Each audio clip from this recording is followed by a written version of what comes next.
Саламатсыздар ма, құрметті оқырмандар? Сіздермен бірге математика пәнінің оқытушысы Әлсейітов Амангелді Құмарұлы. Сандық сипаттамалар тақырыбына есептер талдауды жалғастырамын. Сандық сипаттама 200 есеп. Бүгін кезекті 41-ші есептен 50-ші есепке дейінгі топтама. Есептердің шарттарын оқимын. Жалпы ережені бұған дейінгі түсірілген 3 бейнероликте айтқан болатынмын. Қажет болса, сол бейнероликтерді қарап алыңыздар. Оларға сілтемелер осы бейнероликтің жоғар жағындағы жүгіртпеге шығады. Сонымен қатар, осы бейнероликтің астындағы жазбаларда келтірілетін болады. Сонымен бүгін 41-ші есептен 50-ші есепке дейінгі есептерді талдайтын боламыз. 41-ші есеп. А бағанында x 0-ге тең емес болғандағы x-тің модуль x-ке қатынасы, ал b бағанында бір саны.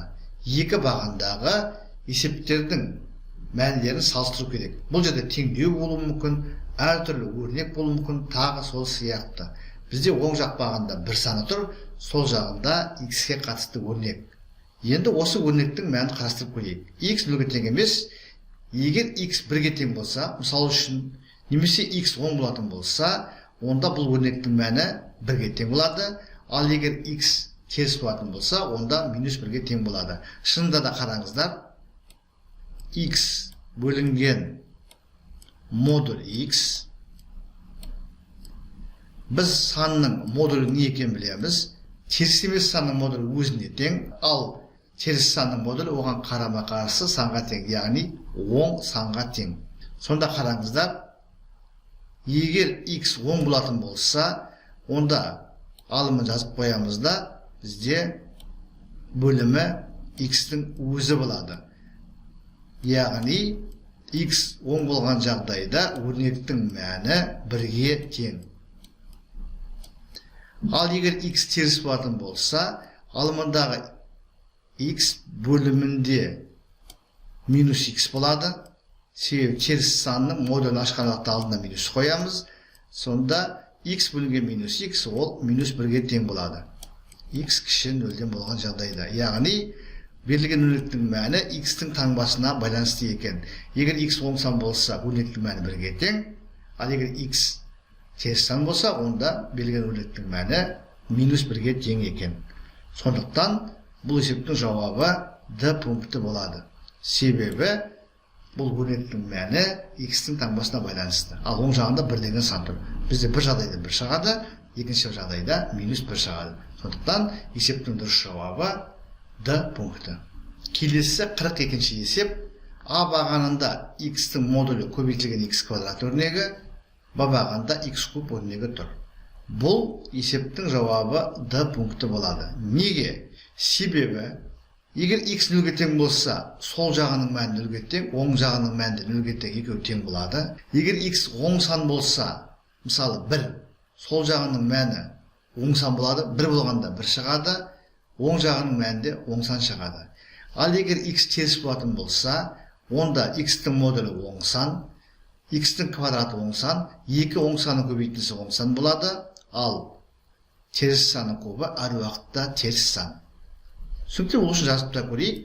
Егер x тең 1 болса, сол жағында өрнектің мәні 1-ге тең, оң жағында өрнектің мәні 1-ге тең, екеуі тең болып тұр. Егер x тең 0 болса, сол жағындағы өрнектің мәні 0-ге тең, оң жағындағы өрнектің мәні де 0-ге тең, екеуі тең болып тұр. Ал егер x теріс сан болса, мысалы үшін минус 1 алатын болса, бізде теріс санның модулі, минус 1-дің модулі 1-ге тең, квадраты 1-ге тең, яғни өрнектің мәні 1-ге тең болады. Ал минус 1-дің кубы ол минус 1-ге тең. Бұнда сол жағы үлкен болады. Яғни бір жағдайда екеуі мәні тең, бір жағдайда тең емес. Сондықтан есептің дұрыс жауабы D пункті болады. 43-ші есеп. А бағанында минус 3, минус 9. Амалдарды орындау ережелерін білеміз. Минус 3-ті жазып қойып, мұна жақшаны ашайып, минус жақшаны ашқан уақытта плюс болады, яғни плюс 9, минус 3 плюс 9, немесе 9 минус 3, бұның мәні 6 болады. Ал оң жағында 5 саны тұр, 6 5'ten үлкен. Сондықтан бұл есептің дұрыс жауабы А пункті. Келесі 44-ші есеп. Алымында 2 теріс сан, яғни 2 минус тұр. Бөлімінде 2 теріс сан, яғни 2 минус тұр. Минустер саны жұп, сондықтан бізде 10 сан болады. Және ондық бөлшекке амалдар қолдануды ескеріп түсірейік. Дәлірек айтқанда, ондық бөлшекке бөлу ережесі. Ондық бөлшекке бөлу үшін үтірі жазамыз. Яғни біз айтып кеттік. Барлығы да 10 сан болады. Себебі 4 минус бізге плюсті береді. 2,8-де үтірді бір орынға 10 қарай жазамыз. 28 болады. Және 0,13-де үтірді 2 орынға 10-ға жазамыз. 13 шығады. Біз бөлімінде 1 цифр және 2 цифрға, барлық 3 цифрға үтірлер жаздық. Олай болса, алымында да үтірлерді 3 орынға жазды керек. Біз мұнда 3 көбейтісінің әрқайсысында бір орынға жаздамыз. Сонда 65 көбейтілген 18 көбейтілген 7 болады. Енді осы өрнектің мәнін есептеу керек. Ықшамдауға болады. 65 пен 13-ті қысқартамыз. 13-тің орнында 1 қалады, 65-тің орнында 5. 7 мен 28-ді 7-ге қысқартамыз. 7-тің орнында 1, 28-дің орнында 4 қалады. 45 пен 18-ді 9-ға қысқартсақ, 45-тің орнында 5, 18-дің орнында 2 қалады. 5 пен 5-ті қысқартамыз. Екеуінің орындарында 1 қалады. Сонда қарасаңыздар, бөлімінде 4, алымында 2 қалады. 2-ге қысқартып жіберсек, 2-ден 1 шығады. Ал оң жағында 3-тен 1 тұр. Бізде 2-ден 1, 3-тен 1-ден үлкен. Себебі алымдары тең оң бөлшектердің қайсысының бөлімі кіші болса, сол бөлшек үлкен болады. Бізде алымдары 2 бірдей, бірге тең. Оң жақтағы бөлшектің бөлімі 3-ге тең, сол жақтағы бөлшектің бөлімі 2-ге тең, яғни бөлімі кіші. Олай болса, сол жақтағы бөлшек үлкен. Сонымен бұл есептің жауабы А пункті. Келесі 45-ші есеп. Сол жағында шексіз периодты ондық бөлшек тұр. Шексіз периодты ондық бөлшекті жай бөлшекке айналдыру ережесін білеміз. Бізде периодта 1 цифр бар, яғни 1,9 жазамыз.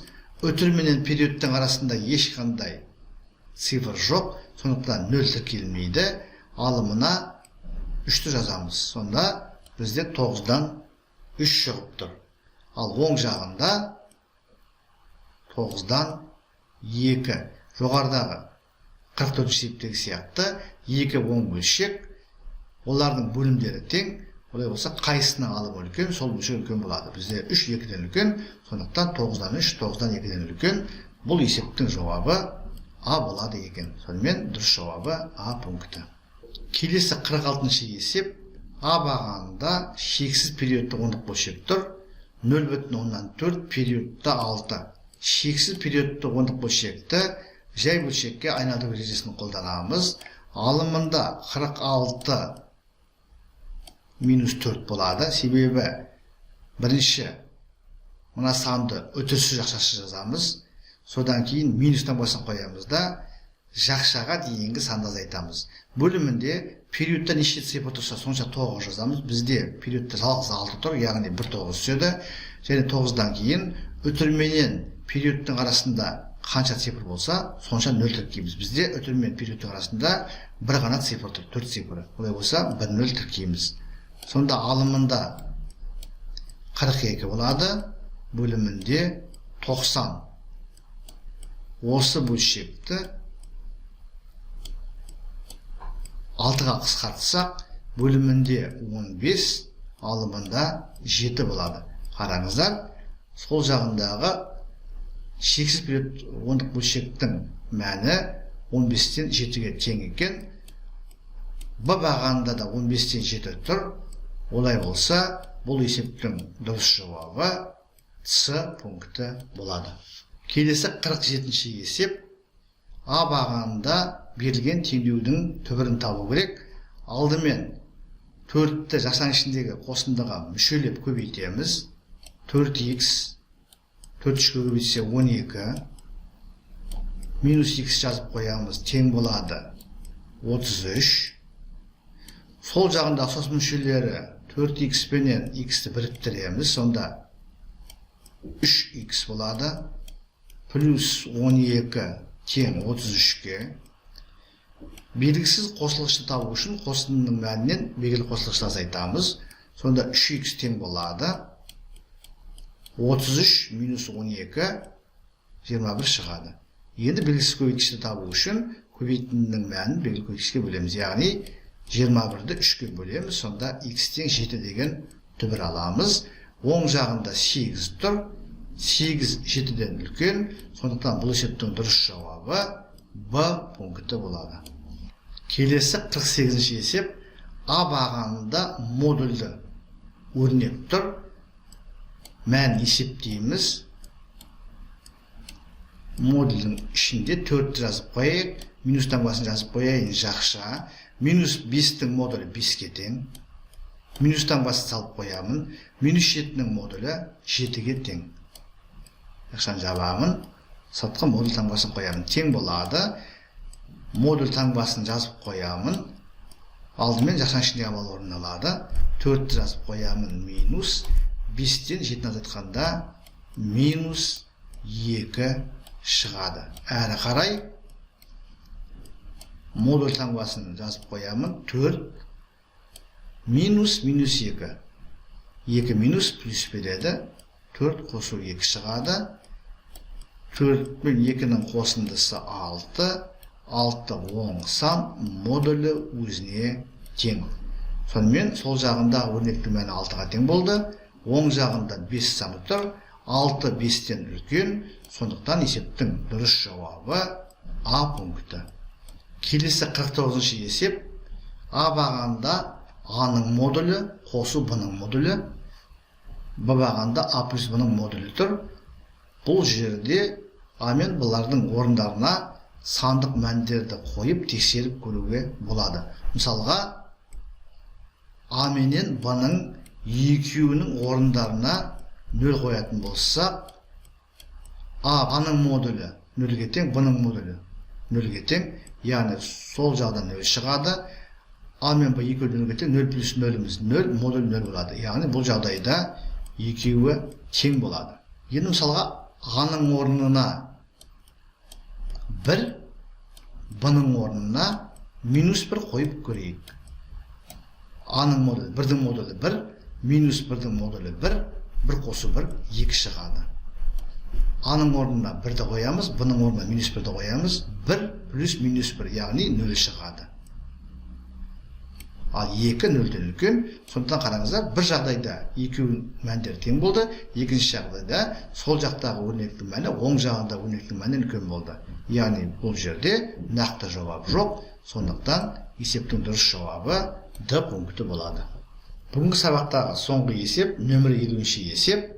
Сол жағында x, y, z-тің көбейтіндісінің модулі, оң жақ бағанда x-тің, y-тің, z-тің модульдерінің көбейтіндісі. Бұл жерде санның модулінің қасиеттерін білу қажет. Біз ережені білеміз. 2 санның көбейтіндісінің модулі олардың модульдерінің көбейтіндісіне тең.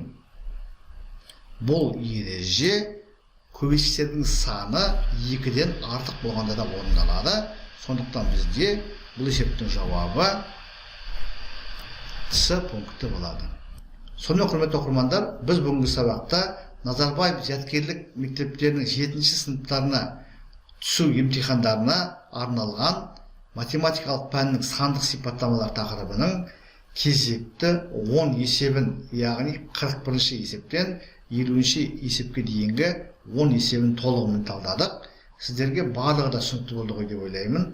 Егер видеоролик ұнаса лайк қойыңыздар, каналға жазылмаған оқырмандар болса каналға жазылыңыздар. Мен бұдан кейін де математика мен математикалық сауаттылықтың есептерін талдап, каналға жүктеп отыратын боламын. Зейін қойып тыңдағандарыңыз үшін көп рахмет. Келесі кездескенше.